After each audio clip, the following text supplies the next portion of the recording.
Good morning. Dil TMT, Swargaseema sandalwood farms and LIC సమర్పిస్తున్న business breakfast షోకి స్వాగతం. గ్లోబల్ క్యూస్ పాజిటివ్గా కనిపిస్తున్నాయి. ఏషియన్ మార్కెట్స్లో మెజారిటీ లాభాల్లో ట్రేడ్ అవుతున్నాయి, including gift Nifty. So Monday morning fresh trading week, trading day. ఇవాళ గిఫ్ట్ నిఫ్టీ సూచిస్తున్న దాని ప్రకారం ఒక గ్యాప్ అప్ ఓపెనింగ్ మనకు కనిపిస్తుంది. సుమారుగా బహుశా 150 పాయింట్ల మేరకు ఒక గ్యాప్ అప్ ఓపెనింగ్ వచ్చే అవకాశాలు కనిపిస్తున్నాయి. లాస్ట్ వీక్ ఫ్రైడే రోజు యుఎస్ మార్కెట్స్ చాలా స్ట్రాంగ్గా క్లోజ్ అయ్యాయి. కారణం ఒకటే, ఆ రోజు ఈ టారిఫ్లకు సంబంధించి ఎటువంటి వార్తలు లేవు. మరోవైపు ఈ ఫండింగ్ బిల్ ఏదైతే ఉందో, అంటే యుఎస్ గవర్నమెంట్ షట్డౌన్కి సంబంధించి ఉన్న భయం కాస్త పోయింది. ఫండింగ్ బిల్కి కాంగ్రెస్ ఆమోదం తెలిపింది. ఈ కారణాలు చాలు మార్కెట్లు ఆ రోజు లాభాలతో ముగిశాయి. S&P 500 2.1%, నాస్డాక్ 2.6%, డౌ జోన్స్ 1.6% అలా పెరిగాయి. కానీ లాస్ట్ వీక్ మొత్తం మీద చూస్తే మాత్రం యుఎస్ మార్కెట్స్ బాగా అండర్ పెర్ఫార్మ్ చేశాయి. S&P 500 2.3% డౌన్ లాస్ట్ వీక్ మొత్తం మీద, నాస్డాక్ 2.4%, అలాగే మన నిఫ్టీ 0.68% మాత్రమే నష్టపోయింది. సో లాస్ట్ వీక్ మన ఇండస్ఇండ్ ఈవెంట్ జరిగింది. గ్లోబల్ క్యూస్ వీక్గా ఉన్నాయి, కానీ మన మార్కెట్స్ స్థిరంగా ట్రేడ్ అయ్యే ప్రయత్నం చేశాయి. సో ఇక్కడ టెక్స్చర్ కొంచెం మార్కెట్ టెక్స్చర్ అంటాం, అంటే మార్కెట్ ధోరణి సెల్ ఆన్ రైజ్ నుంచి బై అండ్ డిప్స్కి మారినట్లుగా మనకు ఆ ఫీలింగ్ వస్తుంది. ఇంకా నిర్ధారణగా చెప్పలేం, కానీ ఆ ఫీలింగ్ మాత్రం వస్తుంది. ఈ నెలలో మొత్తం మీద మార్చి నెలలో markets either side make or break మంత్గా నిలిచిపోతుంది. ఎందుకంటే మనకు ఫైనాన్షియల్ ఇయర్ ఎండింగ్ ఉంది,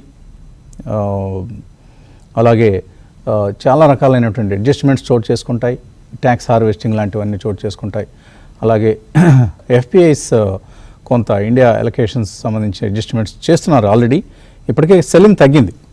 FII selling last Friday it was around 700+ crores, DIIs 1700 crores కొన్నారు. కాబట్టి నెట్ 1000 crores పాజిటివ్గానే మనకు ముగిసింది ఇన్ఫ్లోస్.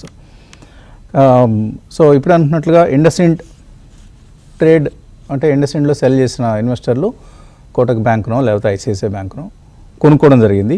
అక్కడ బ్యాంక్ నిఫ్టీ కొంత బెటర్గా పెర్ఫామ్ చేస్తుంది. ఈ నెలలో మార్కెట్స్ మనం మొత్తం మీద చూస్తే అమెరికన్ మార్కెట్లకి విరుద్ధంగా మనం ప్రవర్తిస్తున్నాం. గత కొంతకాలంగా జరుగుతుంది. ఇది జనవరి నుంచి కూడా ఇలాగే జరుగుతుంది. అమెరికా పెరిగితే మనం తగ్గుతున్నాం, మనం అమెరికా తగ్గితే మనం మార్కెట్లు లాస్ట్ ఈ మంత్లో పెరగడం చూస్తున్నాం.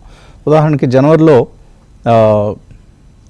డౌ జోన్స్ -0.8% తగ్గితే మన మార్కెట్ సెన్సెక్స్ 4.7% తగ్గింది. ఫిబ్రవరిలో యుఎస్ మార్కెట్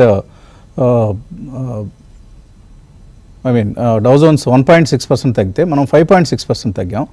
మార్చి నెలలో ఇప్పటికీ చూస్తే డౌ జోన్స్ 7% తగ్గింది, నిఫ్టీ 1.2% పెరిగింది ఈ నెలలో, అండ్ హ్యాంగ్సెంగ్ 5% పెరిగింది.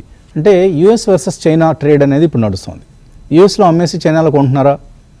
ఎగ్జాక్ట్గా అలా చేయకపోయినా కూడా డౌ జోన్స్ అయితే వీక్గా ఉంది, హ్యాంగ్సెంగ్ అయితే లాభాల్లో ఉంది. అది మనం గమనించాల్సిన అవసరం. మనం కూడా బాగానే పెర్ఫామ్ చేసాం. 1.2% ఓవరాల్గా కొద్దిగా చెల్లించాయి మన మార్కెట్స్ కూడా. మెటల్ ఇండెక్స్ 6.8% పెరిగింది ఈ నెలలో, డిఫెన్స్ 6.8% పెరిగింది, పిఎస్యూ ఇండెక్స్ 6.7%. ఇలాగ మనకు కనిపిస్తున్నాయి. పవర్ బాగా పెర్ఫామ్ చేస్తుంది, ఆయిల్ అండ్ గ్యాస్ బాగా పెర్ఫామ్ చేస్తుంది. ఐటీ ఒకటే వీక్గా ఉంది, -3.2%. బ్యాంక్స్ కూడా కొంత స్వల్పంగా వీక్గా ఉన్నాయి. సో ఈ రెండు కనుక కొంత రికవర్ అయ్యే ప్రయత్నం చేస్తే మార్చి నెల will be a positive month after 5 months of under performance. So ఇది మనకు కనిపిస్తున్నటువంటి దృశ్యం ఈ సమయంలో. సో యూఎస్లో అయితే మార్కెట్స్ వీక్ అవుతూ ఉన్నాయి. S&P 500 8.2% డౌన్, 8% పీక్ నుంచి, హై నుంచి, దిస్ ఇయర్స్ హై నుంచి. అలాగే మనకు నాస్డాక్ S&P 500 కరెక్షన్ జోన్లోకి వెళ్ళిపోయాయి. రసెల్ 2000 20% పీక్ నుంచి తగ్గి బేరిష్ మార్కెట్లోకి వెళ్ళిపోయింది. కాబట్టి ఇక్కడ ట్రంప్ గారి వీటన్నిటి కారణం ఒకటే, tariff policies. Trump trade policies ఏవైతే ఉన్నాయో అవి యుఎస్ ఎకానమీ మీద అన్సర్టెంటీ క్రియేట్ చేశాయి. అలాగే ఏప్రిల్ 2 నుంచి రెసిప్రోకల్ టారిఫ్స్ వస్తాయంటున్నారు. అవి నిజంగానే అమల్లోకి వస్తాయా లేకపోతే ఆయన వెనకడుగు వేస్తాడా? అండ్ స్టాగ్ఫ్లేషన్ అనేది ఒకటి అక్కడ యూఎస్లో ఎకానమీకి సంబంధించి కనిపిస్తుంది. ఆ నర్వస్నెస్ లేదంటే యాంగ్జైటీ అనేది కనిపిస్తుంది. కాబట్టి ఇవన్నీ యుఎస్ మార్కెట్స్ మీద ప్రభావం చూపిస్తున్నటువంటి అంశాలు. మరోవైపు చైనా ఏమో విపరీతంగా స్టిమ్యులస్ ఇచ్చే ప్రయత్నం చేస్తుంది. ఇప్పుడు ఇవాళ కూడా మార్నింగ్ మనం చూసాం, అక్కడ ఒక special action plan to revive consumption, domestic consumption, ప్రజల ఇన్కమ్ని పెంచే దిశగా బూస్టర్ మెజర్స్ తీసుకుంటున్నారు. అంటే మేబీ ట్యాక్స్ రేట్స్ తగ్గించడం ఇలాంటివన్నీ చేస్తారు, మనం ఇక్కడ ఎలా అయితే చేసాం. అలాగే ఇప్పుడు వాళ్ళు బర్త్ రేట్పై దృష్టి పెట్టారు. ఎందుకంటే వాళ్ళు కూడా మళ్ళాగానే ఒక డెమోగ్రాఫిక్ డివిడెండ్ ఎంజాయ్ చేసినటువంటి కంపెనీ దేశం. సో ఆ దేశంలో ఇప్పుడు ముసలి వాళ్ళ సంఖ్య పెరుగుతుంది. కాబట్టి ఇప్పుడు మన వాళ్ళందరూ చెప్పినట్లే ఇక్కడ వాళ్ళు కూడా చైల్డ్ కేర్ సబ్సిడీ స్కీమ్ని ప్రవేశపెడతారు. ఇక్కడ కూడా అలాగే చేయాలి. అంతేగాని మీరు పిల్లల్ని కానండి మంచిది ఇలాగా హితోపదేశాలు చేస్తే ఉపయోగం లేదు. డబ్బులు ఇవ్వటం, ఒక సబ్సిడీ స్కీమ్ లాంటివి ఇవ్వటం ఏదో చేయాలి. అప్పుడే చంద్రబాబు నాయుడు గారు చెప్పినా, స్టాలిన్ గారు చెప్పినా, లేకపోతే రేవంత్ గారు చెప్పినా పిల్లల్ని కనేందుకు ముందుకు వస్తారు మన ప్రజలు. లేకపోతే ఎవరు పెంచుతారు వాళ్ళని? వీళ్ళదేమోయింది పెంచండి కనండి అంటారు, కానీ అసలు కదా పెంచడంలో ఉంది కదా. అక్కడ దృష్టి పెడితే ఈ డెమోగ్రఫిక్ డివిడెండ్ అనేది మనకు కొనసాగే అవకాశం ఉంటుంది. సో ఇలా మనకు గ్లోబల్ క్యూస్ కనిపిస్తున్నాయి. బట్ ఈ నెలలో కొద్దిగా జనవరి ఫిబ్రవరితో కంపేర్ చేస్తే, ఆర్ ఈవెన్ డిసెంబర్తో కంపేర్ చేస్తే కొంచెం బెటర్గా కనిపిస్తుంది. ఏంటంటే ఎఫ్ఐఐ సెల్లింగ్ తగ్గుముఖం పట్టడం, రెండోది ఎస్ఐపి ఫ్లోస్ అయితే స్టేబుల్గా ఉన్నాయి. అంటే లిక్విడిటీ పోర్షన్ బాగానే ఉంది, లిక్విడిటీ పోర్షన్ ఇంప్రూవ్ అవుతుంది కూడా. కానీ జరగాల్సిన ఏంటి అంటే ఇక ఎర్నింగ్స్ మీద ఒక ఎక్స్పెక్టేషన్స్ రావడం, లేదు ప్రభుత్వం క్యాపెక్స్ పెంచడం, ప్రైవేట్ సెక్టర్ నుంచి కూడా కొంత మేము క్యాపెక్స్ పెంచడానికి అనుకూలంగా ఉన్నామని చెప్పడం, ఇలాంటి స్టేట్మెంట్స్ వస్తే అప్పుడు మార్కెట్స్లో ఒక మంచి షార్ట్ కవరింగ్ ర్యాలీస్ వస్తాయి, అక్కడి నుంచి ఫ్రెష్ బయింగ్ వస్తుంది. ఇవన్నీ జరగాలి అంటే మాత్రం ఇప్పుడు అనుకున్నవన్నీ జరగాల్సిందే. ఇవి జరిగితేనే మార్కెట్స్లో ఒక మంచి రికవరీని మనం చూడగలుగుతాం. మరోవైపు గోల్డ్ ప్రైస్ అయితే $3,000 టచ్ చేసి ఇప్పుడు కొంచెం వెనక్కి వచ్చింది, 2987. సో ట్రంప్ గారి పుణ్యమాని గోల్డ్ చాలా హాయిగా హ్యాపీగా స్థిరంగా ఉంది. బహుశా మన దగ్గర 10 గ్రాముల బంగారం ₹1,00,000 అయ్యే అవకాశాలు కూడా కనిపిస్తాయి. ఈ నేపథ్యంలో గోల్డ్ ఫైనాన్సింగ్ కంపెనీస్కి ఇది అనుకూలమైనటువంటి అవకాశం అన్నమాట. అందువలన ఆ స్టాక్స్ని కూడా మనం దృష్టిలో పెట్టుకోవచ్చు. అండ్ ఇవాళ బిజినెస్ స్టాండర్డ్లో ఒక మంచి వార్త వచ్చింది, ఇంట్రెస్టింగ్ వార్త. BSE 500 స్టాక్స్లో ఎక్కడైతే ఈ బ్రోకరేజ్ కాల్స్ ఉన్నాయో అవన్నీ ఫెయిల్ అయ్యాయి. లాస్ట్ 1 ఇయర్లో ఎక్కువగా ఫెయిల్ అవుతున్నాయి. ఉదాహరణకి అండర్ పెర్ఫార్మర్స్, ఎప్పుడైనా ఎనీ మార్కెట్లో అండర్ పెర్ఫార్మర్స్ ఉంటాయి, బెస్ట్ పెర్ఫార్మర్స్ కూడా ఉంటాయి. అండర్ పెర్ఫార్మ్ చేసిన బ్రోకింగ్ కంపెనీస్ ఇచ్చిన టార్గెట్ కంటే తక్కువగా ధర దగ్గర ట్రేడ్ అవుతున్న కంపెనీల్లో రాజేష్ ఎక్స్పోర్ట్స్ కనిపిస్తుంది. 700 రూపీస్ టార్గెట్ ప్రైస్ ఇచ్చారు ఏదో బ్రోకింగ్ కంపెనీ, మరి ఎవరు ఇచ్చారో తెలీదు, కన్సెన్సస్ అయి ఉండొచ్చు కూడా. స్టాక్ ప్రైస్ 156కి వచ్చేసింది. స్టెర్లింగ్ అండ్ విల్సన్ ₹750 టార్గెట్ ఇస్తే మన అంబానీ గారి పుణ్యమాని 220కి వచ్చేసింది. తాన్లా ప్లాట్ఫామ్స్ 1274 టార్గెట్ ప్రైస్ 430కి వచ్చేసింది. IndusInd bank 1856 672. Honasa consumer 511 consensus brokerage target 209కి వచ్చేసింది. ఇవన్నీ వీక్ స్టాక్స్. అవుట్ పర్ఫామ్ చేసినవి హిటాచీ ఎనర్జీ 5290 టార్గెట్ ఇస్తే 12,000 రూపీస్ దాటిపోయింది, చాలా స్ట్రాంగ్గా పెర్ఫామ్ చేసింది. గాడ్ఫ్రే ఫిలిప్స్ 2656 టార్గెట్ ఇస్తే అవుట్ పర్ఫామ్ చేసి 5700 అయింది. డిక్సన్ టెక్నాలజీస్ అదే పరిస్థితి, 6430 అక్కడ, 13318 అక్కడ.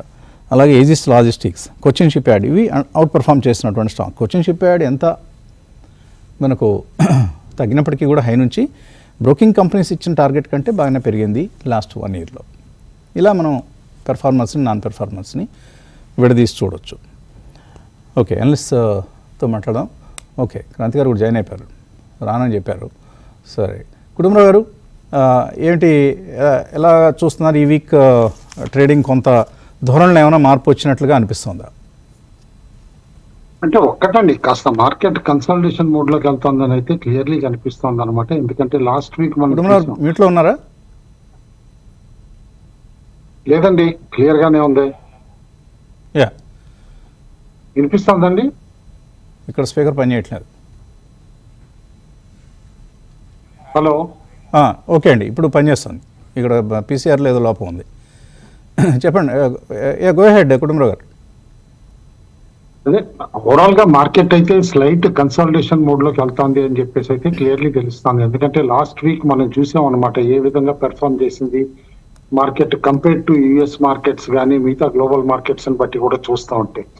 అండ్ ఓవరాల్ గా పాజిటివ్స్ లైక్ ఏది కన్స్యూమర్ ప్రైస్ ఇన్ఫ్లేషన్ అవనివ్వండి, ఇటు ఐఐపి నెంబర్స్ అవనివ్వండి, ఇంటర్నేషనల్ క్రూడ్ ఆయిల్ ప్రైసెస్ తక్కువ ముఖం పట్టడం, అండ్ యుఎస్ డాలర్ ఇండెక్స్ కూడా తగ్గటం, ఇలాంటి పాజిటివ్స్ అన్ని కూడా కాస్త ఈ ఎస్కలేటింగ్ గ్లోబల్ ట్రేడ్ వార్ ఏదైతే ఉందో అనమాట, అండ్ యుఎస్ రష్యన్ ఫియర్స్ ఏవైతే ఉన్నాయో వాటిని ఓవర్కమ్ చేసి మార్కెట్స్ ఒక నారో బ్యాండ్ లో కన్సాలిడేట్ అయింది last week. And same thing ఈ వారం కూడా with slightly upward bias, not downward bias అన్నమాట, అప్వర్డ్ బయాస్ కన్సాలిడేట్ అవ్వచ్చు అని చెప్పేసి అని అనుకుంటున్నా.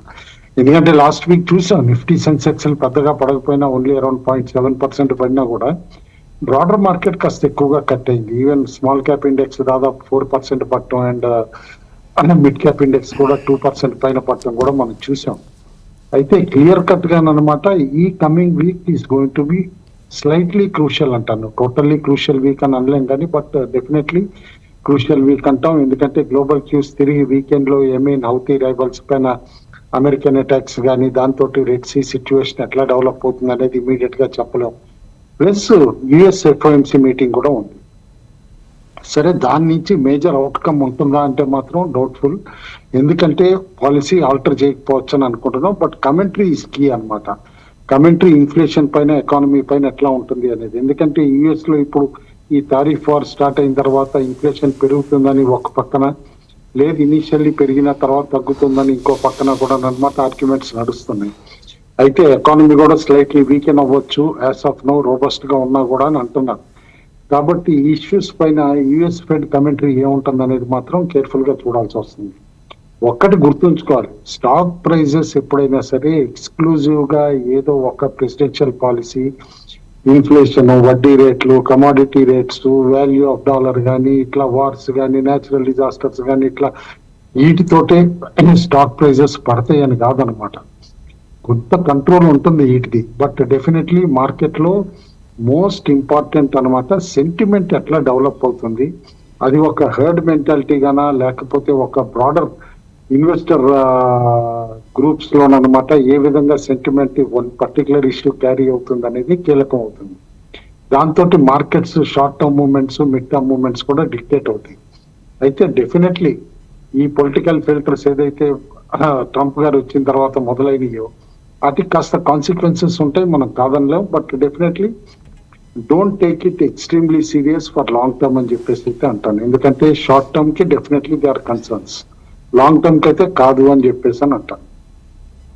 అయితే మిగతా కనుక మనం టెక్నికల్స్ చూస్తాం అంటే ఓపెన్ ఇంట్రెస్ట్ అదే 23,000 దగ్గర పెరగటం మనం చూస్తున్నాం అనమాట. కాబట్టి ఆ 22,800 క్రాస్ అవుతుందా లేదా అనేది కూడా ఫస్ట్ వెరీ వెరీ ఇంపార్టెంట్ అని చెప్పేసి అని అంటారు.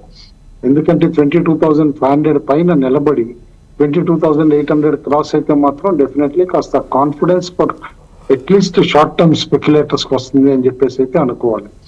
కాబట్టి ఆ 23,000 అటెంప్ట్ చేస్తుందా లేదా అనేది అబ్జర్వేషన్. అటెంప్ట్ చేయగలిగితే గనక ఈ వారంలోనే అటెంప్ట్ చేయాలి అని చెప్పేసి కూడా అనుకుంటున్నాను నేను.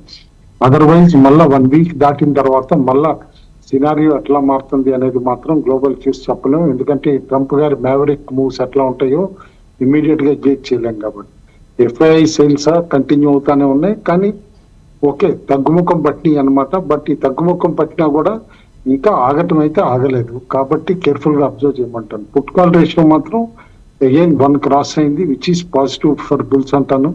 అండ్ విక్స్ కూడా పాజిటివ్ ఫర్ బుల్స్ అని అంటాను. ఎందుకంటే బిలో 14 కంటిన్యూస్ గా ఉండి మొన్న కూడా తగ్గటం అనమాట. థర్స్డే నాడు తగ్గి 13.28 దగ్గర ఉండటం కూడా మనం చూసాం.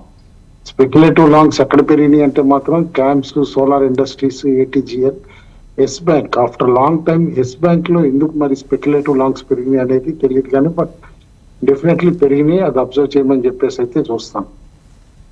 షార్ట్స్ ఎక్కడ బిల్డప్ అయినాయి అంటే పాలసీ బజార్, హిమాచల్, రామ్కో సిమెంట్ లాంటి స్టాక్స్ లో షార్ట్స్ కూడా బిల్డప్ అయినాయి. డెలివరీ కంటిన్యూస్ గా ఇది వరకు చెప్పినట్టే ICICI general insurance, Bharti Airtel, Kotak bank లో బాగా డెలివరీస్ పెరుగుతున్నాయి. కేర్ఫుల్ గా చూడమంట. బ్యాన్ లో కొత్త ఏమీ రాలేదు, పాత ఏ ఉన్నాయి ఇంకా. BSE, IndusInd bank, Hindustan copper, Manappuram finance and SAIL అనమాట. అయితే ఆల్ ఇన్ ఆల్ ఈ వారం కాస్త డాలర్ మూవ్మెంట్ కూడా చూడాలి. యుఎస్ ఫెడ్ మీటింగ్ ఉంది కాబట్టి యుఎస్ డాలర్ ఇండెక్స్ ఎట్లా మూవ్ అవుతుంది అనేది కూడా డెఫినెట్లీ వెరీ ఇంపార్టెంట్. ఎందుకంటే లాస్ట్ వీక్ మనం చూసాం రూపాయి కాస్త ఇంప్రూవ్ అయింది 22 పైసా తోటి అనమాట. అరౌండ్ 2087 దగ్గర క్లోజ్ అయింది. కాబట్టి ఈ వారం మ్యాక్రో డేటా తోటి ఏ విధంగా మూవ్ అవుతుందనే చూడాలి. ఎఫ్ఐ నెట్ షార్ట్స్ మాత్రం 1.84 దగ్గరే ఉన్నాయి. 1.84 lakh crores అనమాట. దానికంటే కిందకి వెళ్ళటం లేదు. That is one thing. అయితే అదర్ అసెట్ క్లాసెస్ లో బంగారపు మూవ్మెంట్ అయితే కేర్ఫుల్ గా చూడమంట. ఎందుకంటే 2 సక్సెసివ్ డేస్ $3,000 పర్ ఔన్స్ కంటే కూడా ఎక్కువ ఉందన్నమాట క్లోజ్ అవటం చూసాం. డొమెస్టిక్ మార్కెట్స్ లో కూడా సైకలాజికల్ మార్క్ 90,000 క్రాస్ అవటం కూడా మనం చూసాం.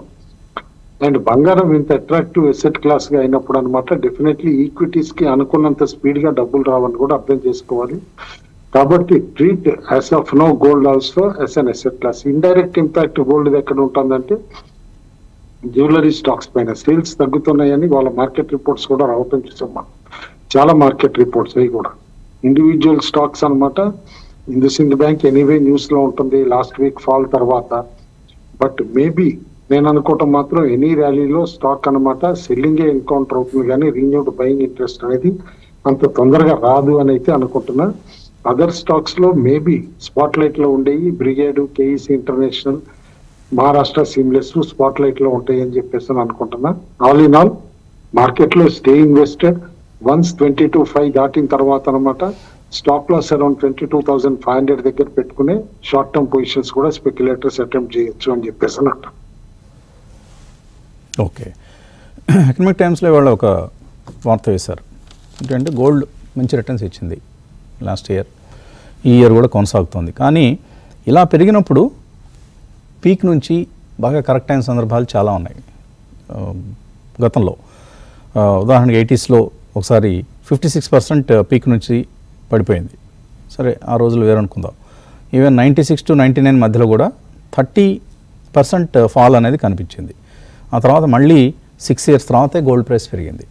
అండ్ 2012, 2015 మధ్యలో కూడా 30% పీక్ నుంచి పడిపోయి ఆ తర్వాత June 19 వరకు, అంటే సుమారుగా 6 సంవత్సరాలు మళ్ళీ ఏడిపించింది, నిరీక్షింపజేసింది. సో ఇలా మనకు అండర్ పెర్ఫార్మెన్స్ కూడా ఉంటుంది. గోల్డ్లో ఎప్పుడు కంటిన్యూస్గా పెరుగుతుందండి, మా చిన్నప్పుడు 3,000 ఉండేది, ఇప్పుడు 90,000 అయిపోయింది, ఇలా అనుకోకూడదు. ఎప్పటికప్పుడు 3 ఏళ్ళు 4 ఏళ్ళకి ఒకసారి కరెక్షన్ గట్టిగా వస్తుంది. ఆ వచ్చిన కరెక్షన్ నుంచి మళ్ళీ రికవర్ కావడానికి 5 నుంచి 6 సంవత్సరాలు కూడా పడుతూ ఉంటుంది. ఈ దృష్టిలో పెట్టుకొని గోల్డ్లో నిర్ణయాలు తీసుకోండి. ఓకే, ఇక బ్రేక్ తీస్తున్నాం. బ్రేక్ తర్వాత క్రాంతి గారితో మాట్లాడదాం.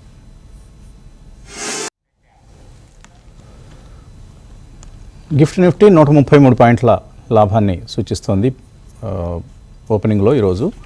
అలాగే బ్రేక్ ముందు గోల్డ్ గురించి మాట్లాడుకున్నాం. గోల్డ్ ఈటీఎఫ్స్లోకి చాలా విరివిగా డబ్బు వస్తుంది. ఇప్పుడు ఈక్విటీస్ ఎలాగ అండర్ పెర్ఫామ్ చేస్తున్నాయి కాబట్టి గోల్డ్లో పెడుతున్నారు తీసుకెళ్ళి డబ్బులు. జనవరిలో 3,750 కోట్ల ఈటీఎఫ్ మనీ వచ్చింది, గోల్డ్ ఈటీఎఫ్స్ అంటే గోల్డ్ బీస్ లాంటి వాటిలోకి. అలాగే overall AUMs assets under management 55,677 crores పెరిగింది. సో ఒక సూపర్ ర్యాలీ అనేది గోల్డ్లో మనం చూస్తున్నాం. క్రాంతి గారు, ఏమిటి దుబాయ్ నుంచి గోల్డ్ ఏమైనా తీసుకొచ్చారా? లేదు వసంత్ గారు. ఓకే, ఎంత ఉంది ఇప్పుడు? ఈక్విటీస్ చీప్ గా ఉన్నాయి కాబట్టి ఇక్కడి నుంచి కూడా ఈక్విటీస్ లో ఇన్వెస్ట్ చేస్తే అవుట్ పర్ఫార్మెన్స్ ఈక్విటీస్ లో కనపడదు వసంత్ గారు. మీరు చెప్పారు కరెక్ట్ పాయింట్. ప్రతి దాంట్లో ఒక సైకిల్స్ అనేది ఉంటుంది. నెక్స్ట్ గోల్డ్ కూడా అప్ సైకిల్లోనే ఉంది వసంత్ గారు. గోల్డ్ కూడా మంచి అప్ సైకిల్లో ఉంది. సరే, గోల్డ్ కాకుండా ఇంకేమన్నా తీసుకొచ్చారా మరి? ఏమన్నా మాకు అవసరపడేవి కుటుంబరావు గారికి? Okay, right. సో ఏంటి, ఎలా చూస్తున్నారు? అక్కడ నుంచి ఒక విహంగ వీక్షణం సాగించారు లాస్ట్ వీక్ అంతా. ఇండియన్ మార్కెట్స్ ఏమైనా రివైవ్ అయ్యే అవకాశాలు కనిపిస్తున్నాయా ఇన్ ది నియర్ ఫ్యూచర్? డెఫినెట్గా వసంత్ గారు, మన ఇండియన్ అవుట్లుక్ అయితే కనుక చాలా పాజిటివ్గా ఉన్నారు. కానీ ఏంటంటే 2 things ప్రతి ఒక్కరిని ఆందోళన కలిగించేది ఏంటంటే కరెన్సీ ఒక డిప్రిసియేషన్ అనేది కొంచెం గ్లోబల్ ఇన్వెస్టర్స్కి ఒక హికప్ కింద ఉంది. ఎందుకంటే అది ఎంత మార్కెట్ అవుట్ పెర్ఫార్మెన్స్ చేసినప్పటికీ ఒకటి currency on an average 2-3 up to 5% కూడా అప్పుడప్పుడు డిప్రిషియేట్ అవుతుంది. సో దాని యొక్క ప్రభావం వాళ్ళ రిటర్న్స్ మీద చూపిస్తుంది. నెక్స్ట్ వచ్చేసేసి హైయెస్ట్ ట్యాక్సెస్ మనం తీసుకుంటున్నాం ఫారెన్ ఇన్వెస్టర్స్ దగ్గర నుంచి. అది long term capital gain, short term capital gain, next STT, GST ఇవన్నీ కలిపి కొంచెం ట్యాక్స్ కాంపోనెంట్ ఎక్కువ అవుతుంది. సో మన మార్కెట్ అట్రాక్టివ్ కావాలి అంటే బాగా అవుట్ పర్ఫార్మెన్స్ చూపించకపోతే కనుక గ్లోబల్ ఇన్వెస్టర్స్ యొక్క మూడ్ అనేది మీడియం టు షార్ట్ టర్మ్లో దెబ్బతింటుంది. At the same point of time చిన్న ఇన్వెస్టర్స్ కూడా మీడియం టు షార్ట్ టర్మ్లో చైనా మార్కెట్ బాగా అవుట్ పర్ఫార్మ్ చేస్తుంది లాస్ట్ 3 months నుంచి. సో అటు కూడా కొంచెం పోర్ట్ఫోలియోలో కొంత పోర్షన్ అనేది డైవర్ట్ అవుతుంది. ఇది మీడియం టు షార్ట్ టర్మ్లోనే ప్లే చేస్తుంది. కానీ ఏంటంటే ప్రతి ఒక్క ఇన్వెస్టరు ఇండియన్ మార్కెట్స్ యొక్క లాంగ్ టర్మ్ పెర్ఫార్మెన్స్ మీద కాన్ఫిడెన్స్గానే ఉన్నారు. ఎక్కడ ఇండియన్ మార్కెట్స్ అండర్ పెర్ఫార్మ్ చేస్తుంది లాంగ్ టర్మ్లో అని ఎవరు అక్కడ క్వశ్చన్ మార్క్లో గ్లోబల్ ఇన్వెస్టర్స్ కానీ ఫారెన్ ఇన్వెస్టర్స్ కానీ ఎక్కడ క్వశ్చన్ అయితే లేదు. కానీ ఏంటంటే ఈ మీడియం టు షార్ట్ టర్మ్లో ఎందుకంటే రిలేటివ్గా అదర్ మార్కెట్స్ చీప్గా కనపడుతున్నాయి. సో అందువల్ల కొంతవరకు మనీ అనేది మీడియం టు షార్ట్ టర్మ్లో డైవర్ట్ అవుతుంది. అదర్వైజ్ ఇండియన్ మార్కెట్స్ మీద ప్రతి ఒక్కళ్ళు they're just waiting to enter into Indian market.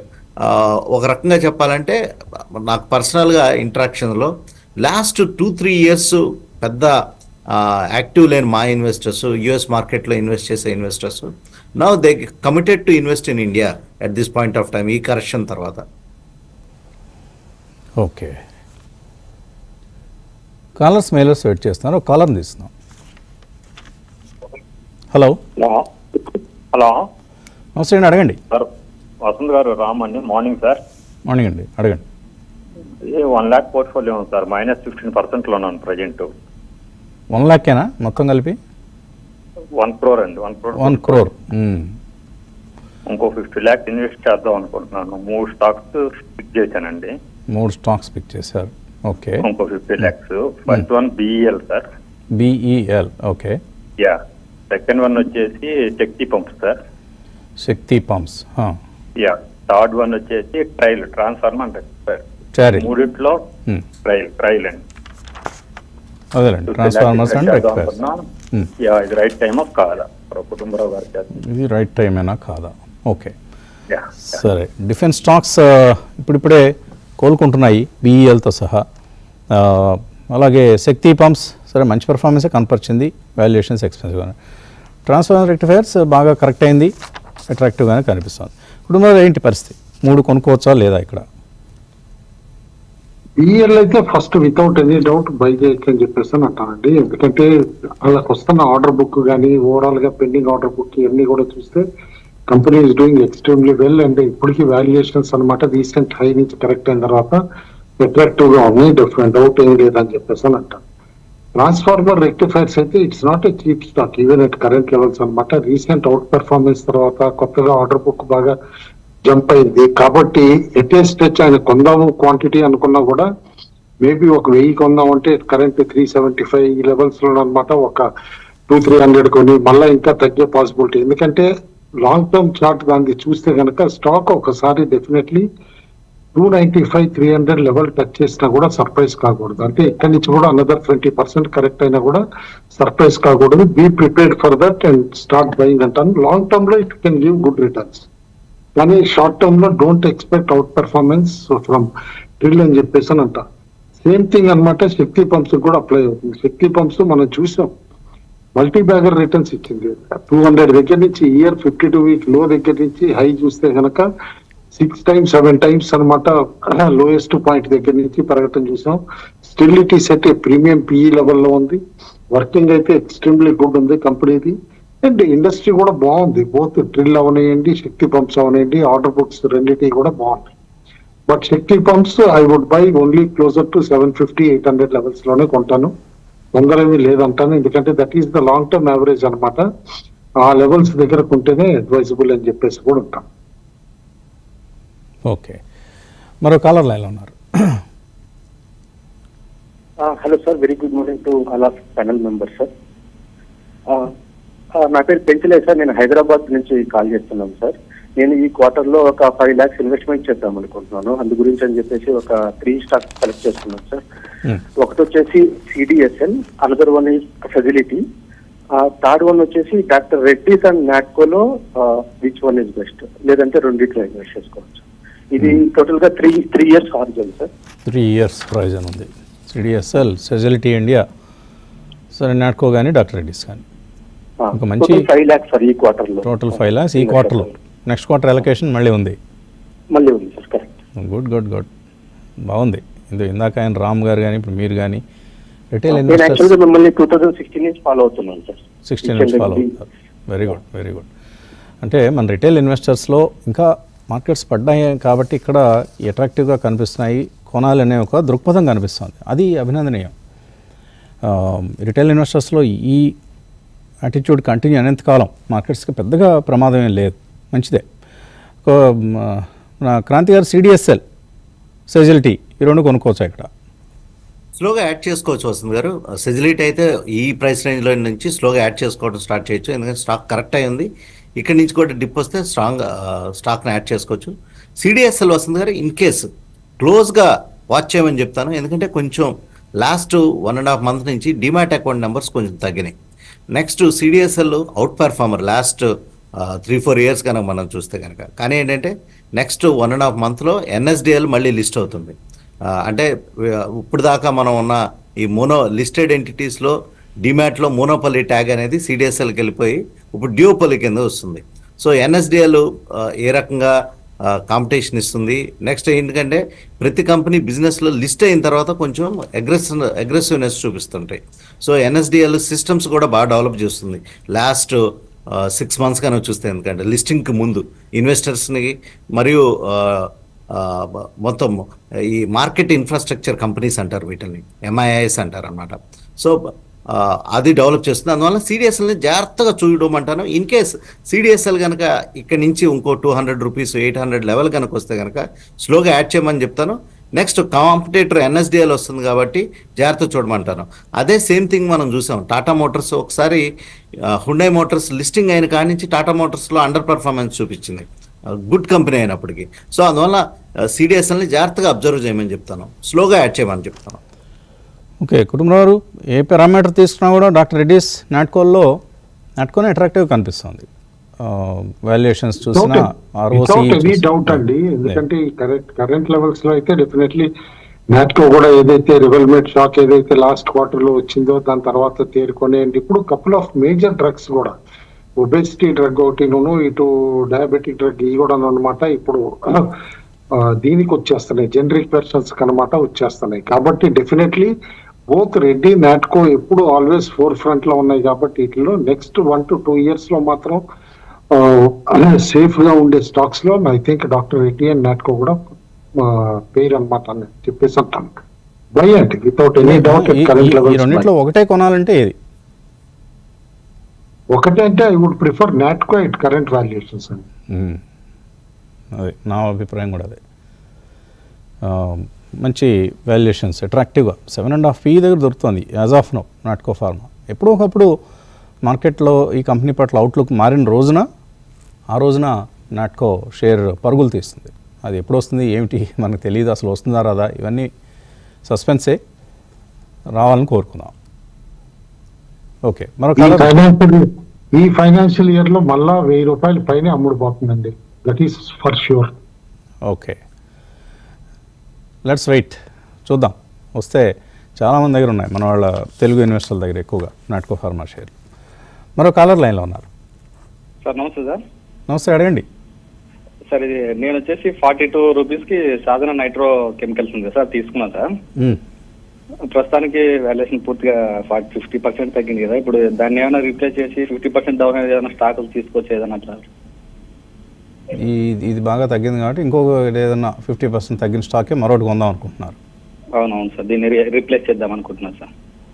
అస్సలు ఎంత మాత్రం ఈ కంపెనీలో ఈ స్టాక్లో అసలు వాల్యూ కనపట్లేదు.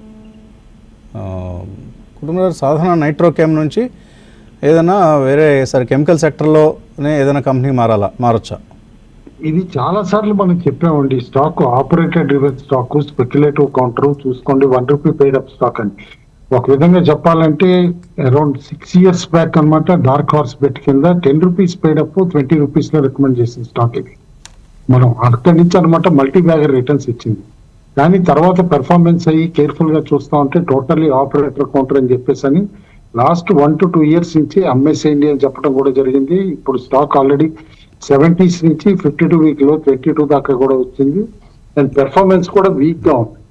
కాబట్టి ఈ వీక్ పెర్ఫార్మెన్స్ తోటి ఇంత లో టర్న్ ఓవర్ తోటి only because of share holding totally controlled share holding కాబట్టి స్టాక్ నిలబడుతుందని చెప్పేసి అనుకోవాలి కానీ but otherwise it is not even worth 300-400 crore market cap అని చెప్పేసి అని అంటాను. ర్యాలీస్ లో ఎగ్జిట్ అవ్వమంటాను. మేబీ వన్ ర్యాలీ చార్ట్ని బట్టి చూస్తూ ఉంటే ఆపరేటర్ ర్యాలీని బట్టి కూడా చూస్తూ ఉంటే ఒక్కసారి ఏ టైం అప్పుడు వస్తుందో చెప్పలేం కానీ 40 వస్తుంది. దానికి క్లోజర్ గా వచ్చినప్పుడు మాత్రం డెఫినెట్లీ అమ్మేసేయమని చెప్పేసి అని అంటాను. దీని బదులు వేరే స్టాక్ కొనాలనుకుంటే కనుక కన్స్ట్రక్షన్ స్పేస్ లో ఎన్సీసీ కొనమని చెప్తాను అట్ కరెంట్ వాల్యుయేషన్స్. ఇప్పుడు మీరు 40 వస్తుందంటే 20లో ఉంది కదా అని కొంటారు కొంతమంది. దయచేసి ఫ్రెష్గా ఎవరు కొనొద్దు. ఆయనకి అదృష్టం బాగుంటే ఆ 40 వచ్చే అవకాశం ఉంది. ఓకే, ఇవాళ ఆర్బీఐ నిలబెట్టింది ఇండస్ఇండ్ బ్యాంక్ని. ఏమీ ప్రమాదం లేదు, క్యాపిటల్ అడిక్వసీ బాగుంది ఈ కంపెనీది, ఈ బ్యాంక్ది, ఎవరు భయపడాల్సిన అవసరం లేదు అని డిపాజిటర్లో చెప్పింది, షేర్ హోల్డర్స్ కాదు చెప్పింది. షేర్ ఇప్పుడు 10% పెరిగింది. ఇవాళ సర్క్యూట్లో బహుశా ఓపెన్ అయ్యే అవకాశాలు కనిపిస్తున్నాయి. కుటుంబం ఎవరు కొనుక్కోవచ్చా ఇండస్ఇండ్ బ్యాంక్? లేదండి, నేనైతే ఇప్పుడప్పుడే కొన్నాండి. ఎందుకంటే స్టాక్ మనం చెప్తాం, ఒక పాత కోట్ ఉంటుంది స్టాక్ మార్కెట్ లో, వంటింట్లో ఒక బొద్దింక కనిపిస్తే అది ఒకటి ఉండదు, డజన్ ఉంటాయి అని చెప్పేసి. కాబట్టి ఒక బొద్దింక బయటపడింది ఇప్పుడు ఇండస్ఇండ్ బ్యాంక్ లో. అండ్ మేబీ రేపు ఫ్యూచర్ లో ఇంకెన్ని బయటపడతాయి అనేది మనం చెప్పలేం. యాజ్ ఆఫ్ నౌ అయితే కనుక అన్ని రకాల పాజిటివ్ న్యూస్లు ఇస్తారు. ఎందుకంటే it's not a small bank, it is also, నేను అన్న టూ బిగ్ టు ఫెయిల్ అని అయితే అన్న కానీ but it is definitely two large to be allowed to fail అని చెప్పేసి అని అంటాను. కాబట్టి రిజర్వ్ బ్యాంక్ కూడా అనమాట ప్రెషర్ పెట్టి మేబీ ప్రమోటర్స్ హిందూజాస్ కూడా కాస్త మనీ ఇన్ఫ్యూజ్ చేసి అంతా కూడా నిలబెడతారు యాజ్ ఆఫ్ నౌ. అదర్వైజ్ మొత్తం గ్రూప్ కే ముప్పు వస్తుంది కూడా, హిందూజా గ్రూప్ కూడా. కాబట్టి only because of technical rally వచ్చి మేబీ క్లోజర్ టు 850-900 అట్లా లెవెల్స్ వస్తే ఇన్ఫాక్ట్ ఎగ్జిట్ అయ్యి ఏ ఎస్బీఐ లాంటి మంచి స్టాక్లకి వెళ్ళటం కూడా బెటర్ అని చెప్పేసి అని అంటాం. అంటే కోటక్ బ్యాంక్ ఒకటి స్ట్రాంగ్గా కనిపిస్తుంది, టెక్నికల్లీ చాలా స్ట్రాంగ్గా ఉంది కోటక్ బ్యాంక్. సో ఇది ఇండస్ఇండ్ బ్యాంక్ సంబంధించిన. And promoter stake, Hinduja stake కూడా చాలా వరకు ప్లెడ్జ్లో ఉంది అక్కడ. సో ఇవన్నీ చాలా కన్సర్న్స్ ఉన్నాయి. అండ్ ఎండీ అండ్ సిఇఓ వాళ్ళ షేర్లు ఆ మధ్య అగ్రెసివ్గా అమ్మేశారు మొత్తం. I think they sold of their entire holding. ఇలాంటి కన్సర్న్స్ చాలా ఉన్నాయి ఇండస్ఇండ్ బ్యాంక్లో. సో అవి తీరేంత వరకు జోలికి వెళ్ళకపోవడమే మంచిది. ఓకే, ఒక బ్రేక్ తీసుకుని వచ్చేద్దాం. ప్రీ ఓపెన్ ట్రేడ్లో నిఫ్టీ మైనస్తో క్లోజ్ అయింది. బ్యాంక్ నిఫ్టీ 160 పాయింట్లు పెరిగింది. మేబీ ఇండస్ఇండ్ బ్యాంక్ ఎఫెక్ట్ అనుకుంటాను. సెన్సెక్స్ ఫ్లాట్గా ఉంది. సో గిఫ్ట్ నిఫ్టీ సూచించిన దానికి భిన్నంగా జరిగింది. మరి ఓపెనింగ్ ఏ విధంగా ఉంటుందో చూద్దాం. మరో కాలర్ లైన్లో ఉన్నారు. హలో. Hello sir.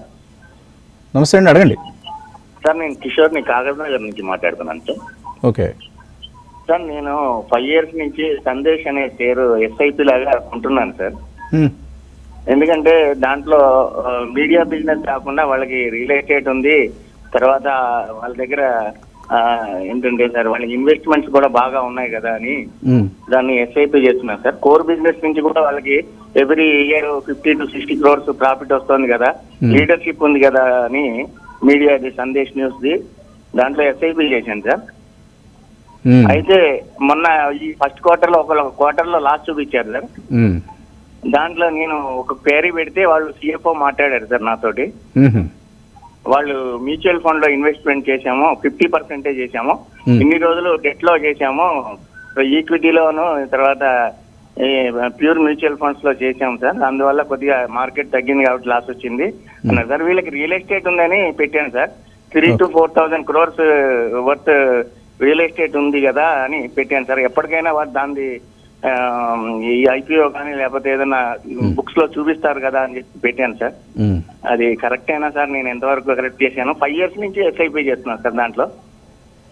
సరే, కుటుంబరావు గారు కంపెనీ గురించి తెలుసుకుంటున్నారు, తెలుసుకునే ఇన్వెస్ట్ చేసే ప్రయత్నం చేస్తున్నారు. అదే లవ్లో పడిపోయారు ఆ కంపెనీతో, అంతే. అంతే సార్. అది ఎప్పుడు కూడా ఆ ప్రేమలో పట్టడం చాలా వరకు కూడా మోసం చేస్తుంది మనల్ని.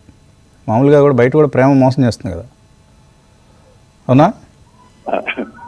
ఓకే, సో మార్కెట్లో కూడా అంతే అలా చేశారు మీరు. 5 PE దగ్గర దొరుకుతుంది ఇప్పుడు. మీరు అన్నట్లు బుక్ వాల్యూ ఉంది 1780 రూపీస్ బుక్ వాల్యూ ఉంది, ఇంట్రెన్సిక్ వాల్యూ కనిపిస్తుంది ఇందులో, కానీ ప్రైస్కి మార్కెట్లో లేదండి, ఆధారం లేదు. కుటుంబరావు గారు ఏంటి సందేశం మీద మీ అబ్జర్వేషన్?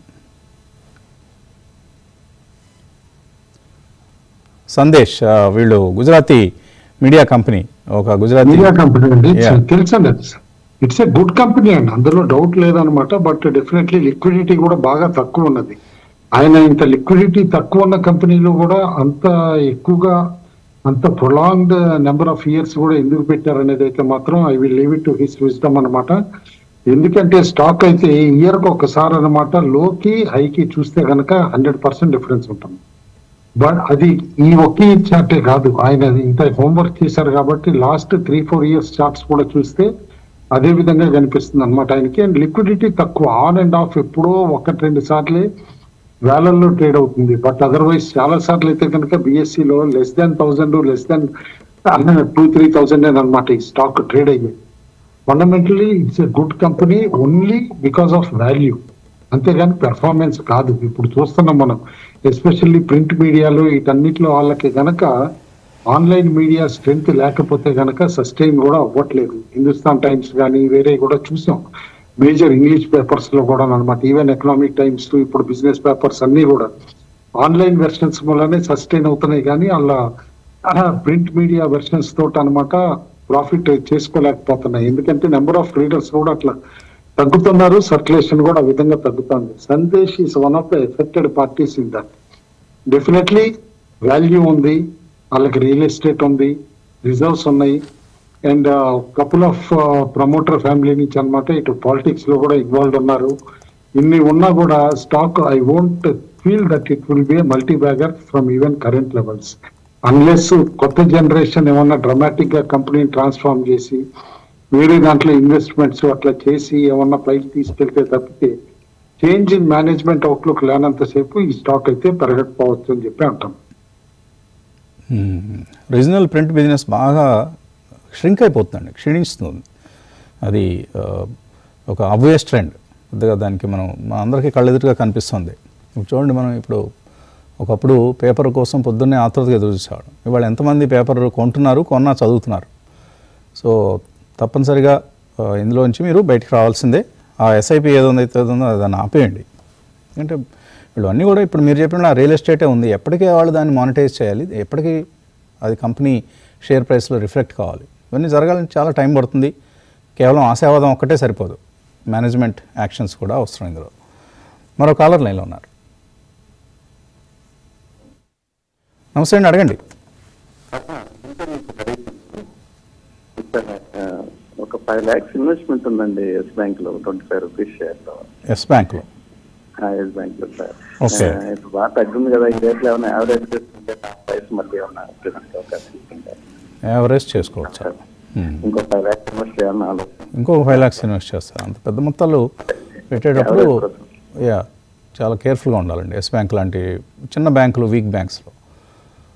క్రాంతి గారు ఏంటి ఎస్ బ్యాంక్? ప్రస్తుతానికైతే యావరేజ్ అయితే చేయొద్దని చెప్తాను వసంత్ గారు, హోల్డ్ అయితే చేయమంటాను.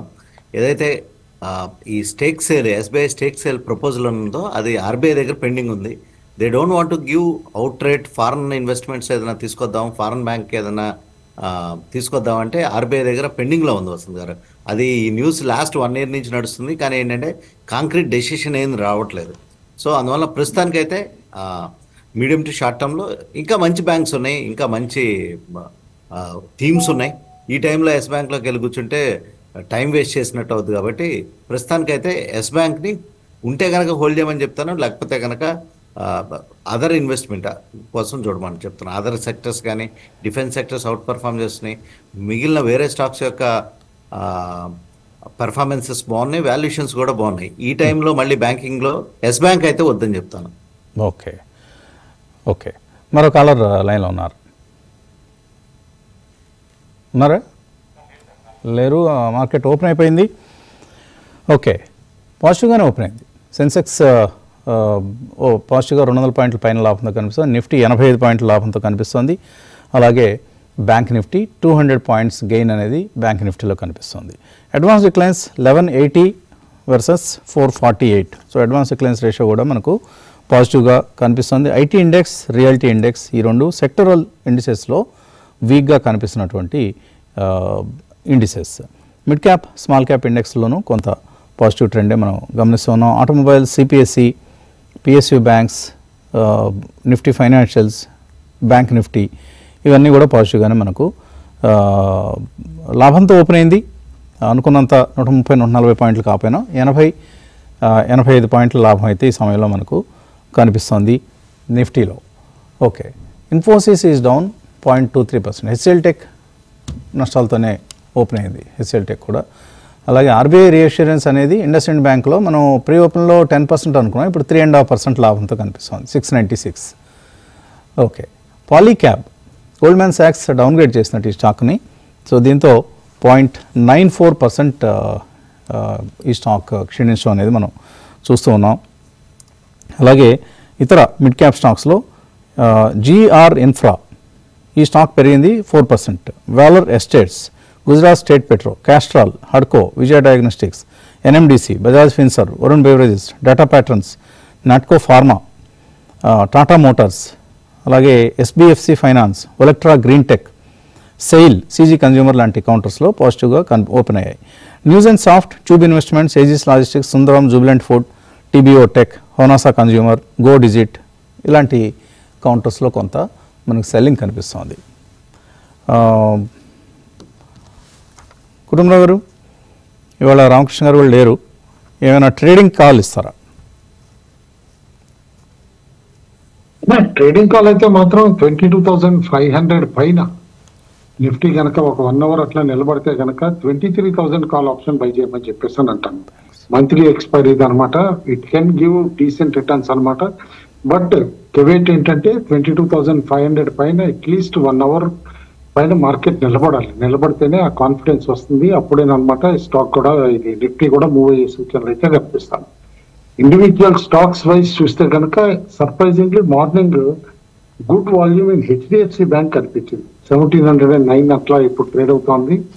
సేఫ్టీకి ఈ సెటిల్మెంట్ కి ఫ్యూచర్స్ తీసుకోవాలి అని అనుకుంటే కనుక అరౌండ్ 1685 అట్లా స్టాప్ లాస్ పెట్టుకుని HDFC bank can give returns. ఎందుకంటే రోజు అయ్యే వాల్యూమ్ లో 1/4 వాల్యూమ్ ఇవాళ మార్నింగ్ అయిపోయింది. ఇప్పుడు 5 minutes లో అయిపోయింది. 25% of the volume 2 weeks average daily volume లో అనమాట చూస్తూ ఉంటాయి. కాబట్టి మేబీ ఒక బ్రాడ్ ఇన్స్టిట్యూషనల్ బయింగ్ అయ్యిందా అందులో అనేది అయితే క్లియర్లీ కనిపిస్తుంది. బట్ అదర్వైజ్ నిఫ్టీ స్టాక్స్ లో వేరే పెద్దగా బయింగ్ ఆపర్చునిటీస్ కనపట్లేదు అదర్ దాన్ పిఎస్యూ స్టాక్స్. హడ్కో ఒకటి కాస్త ఇంట్రెస్టింగ్ అనిపిస్తుంది మార్నింగ్ అనమాట. హడ్కోలో కూడా కాస్త బయింగ్ ఇంట్రెస్ట్ ఉండి స్టాక్ 180 పైన నిలబడుతోంది. అరౌండ్ 175-177 మధ్యలో స్టాప్ లాస్ పెట్టుకుని హడ్కోలో కూడా కాస్త బయింగ్ అటెంప్ట్ చేయొచ్చు అని చెప్పేసి అని అంటాను. ఓలా ఎలక్ట్రిక్ అంతకంతకు వీక్ అయిపోతుంది. 50 రూపాయల కింద కూడా వచ్చేసింది ఇప్పుడు 49 రూపీస్. సో 2.5% డౌన్ ఈ స్టాక్. ఎన్సిఎల్టీ పిటిషన్ కూడా ఏదో పడింది కంపెనీ మీద. సో ఇలాంటి నెగిటివ్ న్యూస్ ఎప్పటికప్పుడు ఓలాలో మనకు కనిపిస్తున్నాయి. కొన్ని ఆర్డర్ విన్స్ లభించిన కంపెనీలు కేఈసీ ఇంటర్నేషనల్, హెచ్సిసి ఇలాంటివి పాజిటివ్గా ఓపెన్ అయ్యాయి. ఇండస్ఇండ్ కూడా మనకు హైయర్ లెవెల్స్ దగ్గర నుంచి వెనక్కి వచ్చేస్తుంది. ఓకే, మెయిల్స్ చూద్దాం. శ్రావణి రెడ్డి అడుగుతున్నారు, బోరోసిల్ రెన్యూబుల్స్ ఉన్నాయట, 1 yearగా హోల్డ్ చేస్తున్నారు 500 రూపాయలు. సారీ 1 year కోసం 500 రూపాయలు కొందాం అనుకుంటున్నారు. కుటుంబాలు కొనొచ్చా Borosil renewables? There are much better stocks అంటానండి. ఎందుకంటే ఇదైతే రిస్కీ బెట్ అవుతుంది. అన్లెస్ గవర్నమెంట్ అనమాట డంపింగ్ డ్యూటీ చైనీస్ వాటి పైన వస్తే కనుక నేను అనుకుంటాం స్టాక్ అప్పుడు టెక్నికల్ ర్యాలీ అయ్యి 560-570కి వెళ్ళొచ్చు. బట్ అదర్వైజ్ చైనీస్ ఇంపోర్ట్స్ తోటి ఈ కంపెనీస్ అన్ని కూడా సఫర్ అవుతున్నాయి అస్ ఆఫ్ నౌ.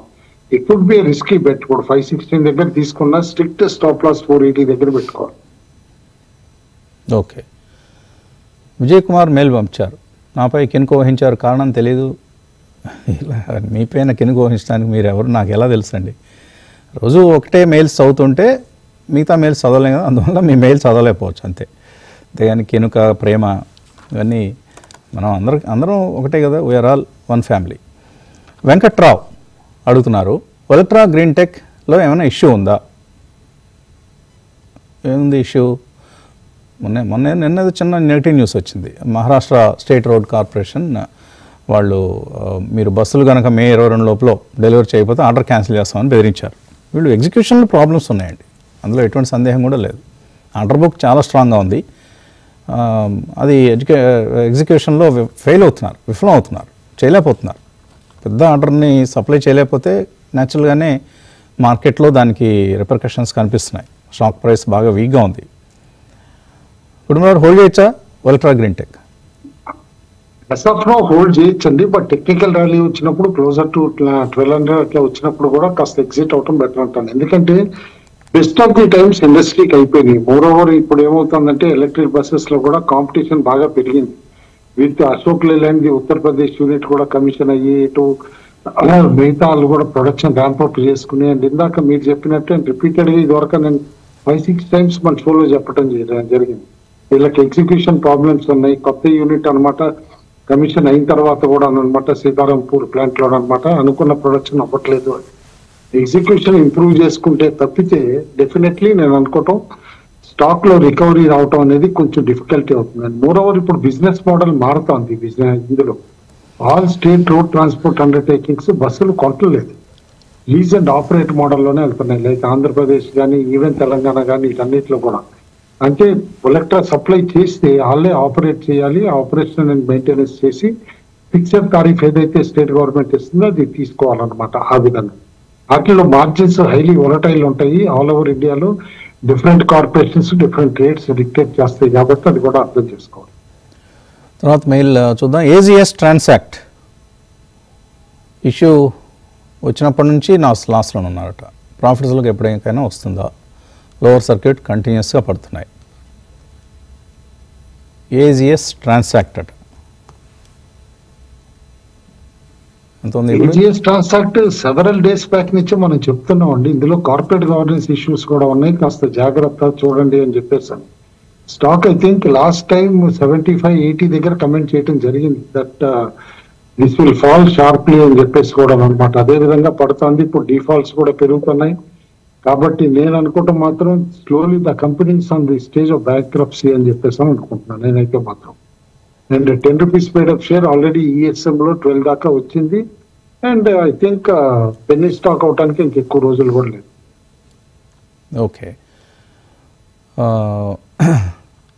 శ్రీధర్ అడుగుతున్నారు, ఆయన ఎస్హెచ్ కేల్కర్, సువేన్ ఫార్మా ఈ రెండు కొనాలనుకుంటున్నారు, కొనుక్కోవచ్చు ఇక్కడ? సువేన్ ఫార్మా ఇప్పుడు ప్రైవేట్ ఈక్విటీ ప్లేయర్ చేతిలో ఉంది, అది మనకు తెలిసిందేనండి. కాబట్టి పెర్ఫార్మెన్స్ ప్రిడిక్టబుల్ అనేది అనమాట M&A యాక్టివిటీ పైన ఉంటుంది. బట్ అదర్వైజ్ మాత్రం not a great choice in pharma as of now Suven pharma అయితే అంటాను అనమాట. కేల్కర్ ఇప్పుడిప్పుడే మళ్ళీ రికవరీ అవుతుందండి. యాక్చువల్ గా ఈ ఫ్రాగ్రెన్సెస్ పెర్ఫ్యూమ్స్ వీటిల్లో లార్జెస్ట్ మార్కెట్ షేర్ ఉన్న కంపెనీ ఆర్గనైజ్డ్ స్పేస్ లో అట్లీస్ట్ అనమాట. And relocation of plant foreign నుంచి ఇండియాలోకి రీలొకేట్ చేయడంతో కాస్త కాస్ట్ ఇవన్నీ కూడా పెరిగి లాస్ట్ క్వార్టర్ అనమాట కాస్త వీక్ రిజల్ట్ కూడా రావడం జరిగింది. ఎట్ కరెంట్ లెవెల్స్ అయితే it looks good. Maybe stop loss around 150 పెట్టుకుని కరెంట్ లెవెల్స్ లో బై కూడా చేయొచ్చు. ఓకే, ఈ న్యూ లిస్టింగ్స్లో మనకు కొన్ని కంపెనీలకి ఇప్పుడు లాక్-ఇన్ అయిపోయింది. వాటిలో ఐకేఎస్ ఒకటి, ఈ స్టాక్ 8.5% తగ్గింది. మొబిక్విక్ 5.7% తగ్గింది.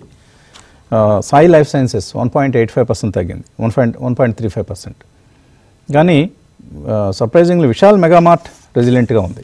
ఆల్మోస్ట్ 101 రూపీస్ దగ్గర 1.6% పెరిగింది. లాక్-ఇన్ అయిపోయింది ఈరోజు కూడా ఈ కంపెనీకి కూడా. ఎవరైతే యాంకర్ ఇన్వెస్టర్స్ ఉంటారో లేదా ప్రీ ఐపీఓ ప్లేస్మెంట్స్ తీసుకున్న వాళ్ళు ఉంటారో వాళ్ళకి అయిపోయింది ఈ లాక్-ఇన్ పీరియడ్ అనేది. కొంత సెల్లింగ్ ప్రెషర్ కనిపిస్తుంది ఈ కౌంటర్స్లో. థ్యాంక్ యూ కుటుంబరావు క్రాంతి గారు. ఇది ఇవాల్టి breakfast show. Thanks for watching.